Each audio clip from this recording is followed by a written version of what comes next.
Dans l'économie numérique, si tu n'as pas un concept tous les ans, tu es perdu.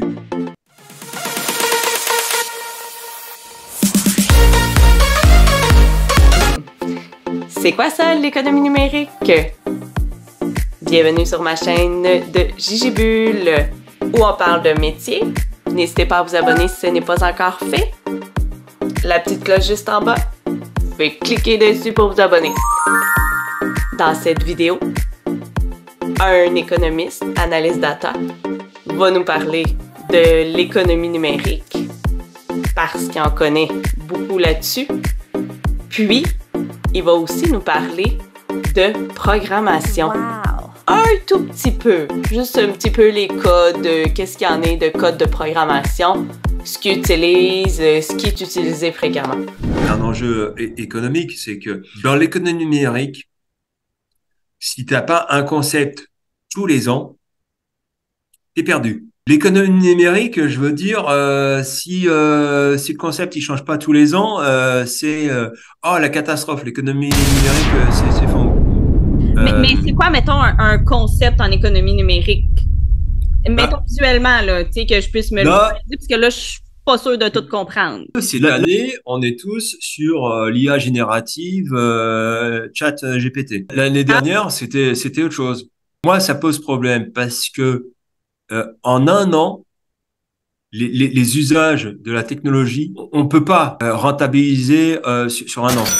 Parce que en changeant tous les ans, ça veut dire que on n'est plus dans l'investissement, puisque l'investissement, normalement, c'est alors la définition la plus stricte de l'investissement, est définie par le fait que l'outil est utilisé pour plusieurs cycles d'exploitation. À partir de cette définition-là, ça veut dire que si tu as un cycle d'exploitation qui dure 6 mois, je dis n'importe quoi, hein, mais s'il dure 6 mois, ça veut dire qu'en 2 cycles d'exploitation, tu dois réinvestir, changer tes outils. Est-ce que en 2 cycles d'exploitation, tu as rentabilisé ton investissement? Non. Il y a très peu de chances. Non.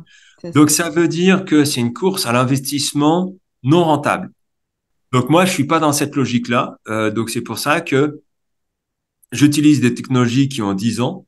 Ça veut dire qu'elles sont fiables et surtout, ça permet de rentabiliser l'investissement.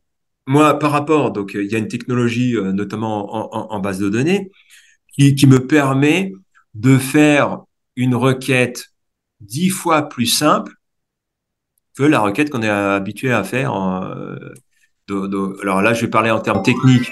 Donc, le langage de requête le plus connu, c'est le SQL.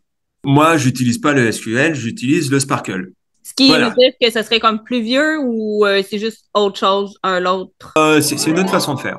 Ceci dit, le Sparkle est plus récent que le SQL. Bon, le Sparkle a facilement 10 ans, 10-15 ans.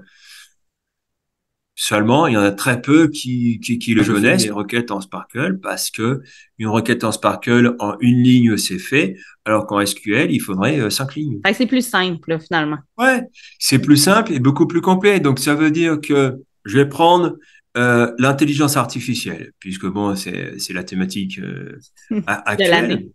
Je peux obtenir le résultat équivalent en termes d'algo et en termes de résultats. Je peux obtenir le même résultat avec une requête Sparkle, par exemple. Au jour d'aujourd'hui, l'intelligence artificielle, c'est essentiellement de l'algorithme. Tu peux créer ta propre intelligence artificielle, entre guillemets, puisqu'en fait, tu peux créer tes algorithmes et faire tes propres requêtes. Est-ce qu'on est obligé de passer par l'intelligence artificielle pour progresser? Non. Parce qu'il y a des technologies anciennes qui te permettent de programmer la même chose, mais, parce qu'il y a toujours un mais, auparavant, Oui. tu auras organisé tes données de manière à ce que tu puisses faire ta requête correctement sans être obligé de passer sur une nouvelle technologie avant même d'avoir rentabilisé ton investissement précédent. Wow. Ça veut dire que si tu as une meilleure connaissance de tes données. Tu peux rentabiliser des technologies qui existent déjà sans obliger de faire des investissements lourds dont tu ne connais pas le résultat. L'intelligence artificielle, tu ne connais pas le résultat. Alors, il y a plusieurs types d'intelligence artificielle. Hein. C'est pour ça que concernant ChatGPT, on parle d'intelligence artificielle générative. Générative, ça veut dire quoi? C'est que ça te génère quelque chose de nouveau. Je dis simplement, pourquoi créer quelque chose de nouveau quand on ne sait pas utiliser ce qu'on a déjà?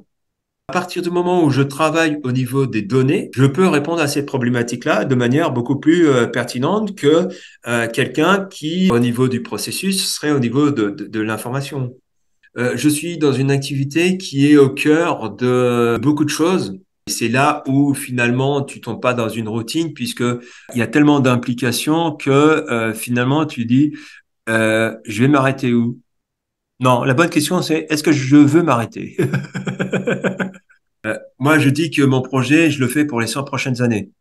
Surtout quand tu connais les enjeux RH du Québec, toutes les possibilités qu'il y a à faire, parce que actuellement, bon, en termes de données ouvertes, il y a pas ce qu'il faut. Eh bien, maintenant, vous savez c'est quoi l'économie numérique? Comme moi, avant de revoir ça, je savais pas trop c'était quoi l'économie numérique, ce concept qui était un peu abstrait pour moi. Eh bien maintenant, dans le concret, intelligence artificielle, c'est vrai qu'on en parle beaucoup. Est-ce que vous utilisez l'intelligence artificielle? Dites-moi là en commentaire si vous avez déjà commencé à utiliser l'intelligence artificielle, comme par exemple ChatGPT. Eh bien, n'hésitez pas à faire le petit pouce en l'air si vous avez aimé la vidéo. N'hésitez pas à vous abonner si ce n'est pas encore fait. Puis nous, on se revoit dans une autre vidéo. Et je vous dis à bientôt.